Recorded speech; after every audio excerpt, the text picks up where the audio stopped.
So could Facebook's biggest problem be with its own workers? A recent survey of Facebook employees showing their opinion of the company is beginning to tank. With a plunge in the stock price, leadership turmoil, and critical media coverage of privacy issues, only half of employees said they were optimistic about Facebook's future. That's down 32 percentage points from a year earlier.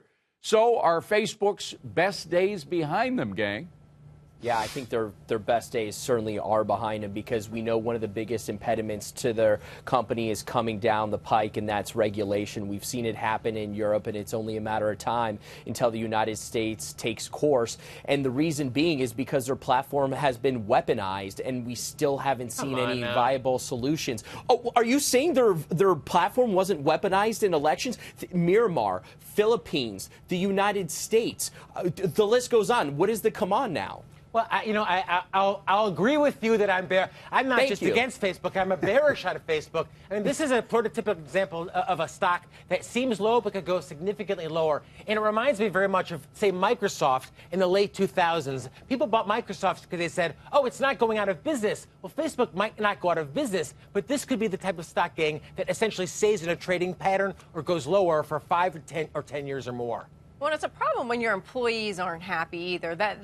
Those numbers those are big declines that you're seeing. And remember, a lot of these employees, they have stock in the company. They have options. And when you keep seeing the stock, it's down 20% year to date, that doesn't look good for them. It doesn't bode well. And it's important to a lot of these millennials, especially, that their company is doing good for the world, and they're no longer feeling that. Well, and a reason their morale is plunging is because they've never seen a downturn in the stock, a year-to-year downturn in the stock. They've never seen it since it went public in 2012. Yeah, I mean, it's tremendous. You know, what has driven this economy, certainly in the market, but it's not been the old economy. It's not been Ford or Alcoa or it's been Facebook. It's been those FANG stocks. It's weighing on the market and certainly on morale at Facebook, considering they're paid in stock. I think there's one more important thing to bring up, too, is that there's been a lot of shifts in leadership. And so we've seen leaders from Oculus, their virtual reality unit, leave. There was an article in the Journal yesterday talking about that. You've also seen Instagram founders have left, WhatsApp. They've been vocal against Facebook. So I think that's also weighing. When there's dissension at the top, it's going to trickle down to the bottom. So, guys, the New York Times just released a huge expose on Facebook. It's entitled Delay, Deny, and Deflect: How Facebook's Leaders Fought Through the Crisis. Now, there's a reason that I was given the job of doing a deep dive on this article. As my buddy Kevin Kelly pointed out, I'm probably the only person on the panel who still subscribes to the New York Times. Or trusts it. Yep, exactly.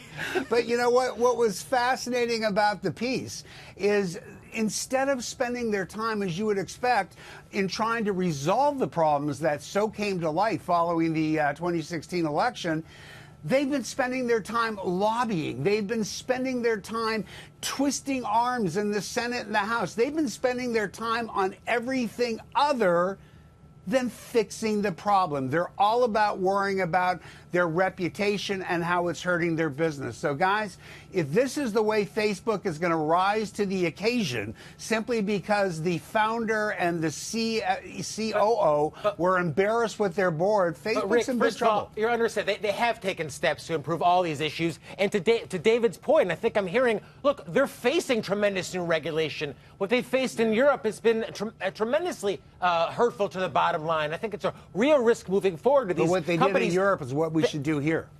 Oh, well, to protect you and me. And that's why the stock is going down and will likely continue to go down. Well, hey, it was up today in a very down tech market day. So I don't know. So everybody going and buy. No, I think the biggest issue you need to see that's going to move the stock is advertising, right? And who's coming for them?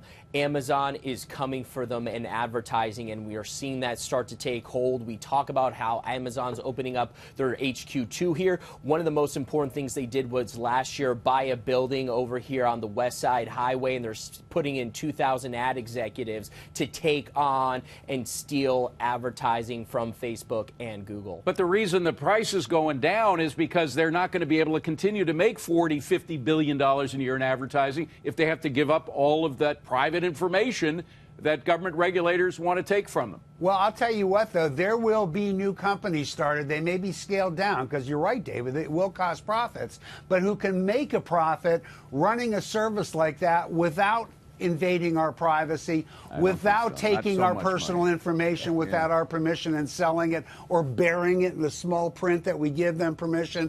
I think you're going to see that come to rise. You're not going to make as much money. I mean, they've got the golden goose. They've got the goose that lays the golden eggs, and they're about to lose by it. stealing your privacy. I agree, but they've got it. And remember, we all signed off on it when it says, do you agree?